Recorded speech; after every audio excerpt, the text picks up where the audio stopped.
Ako po si Eric Ocampo, operator ng PYD Ojon Form DTF1.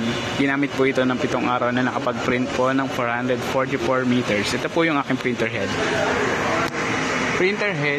Yung printer head po, pinalitan po last 2 weeks ago.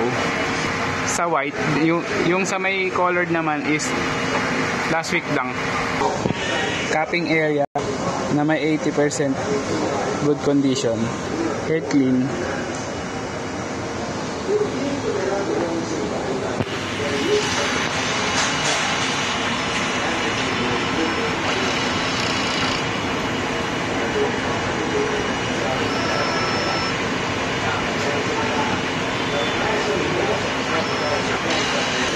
Nozzle check. Yung damper ko po sa white is pinalitan last month lang. Yung sa may color naman is last year pa. Ink system tama lang. Waste tank last disposal like kanina.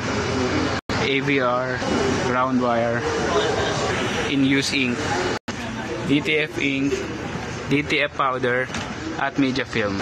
Nakagamit ako ng 10 white, 1 sayad, 1 magenta, 4 na media film, at 12 pieces ng resin powder white. Daily output, daily checklist, at weekly checklist.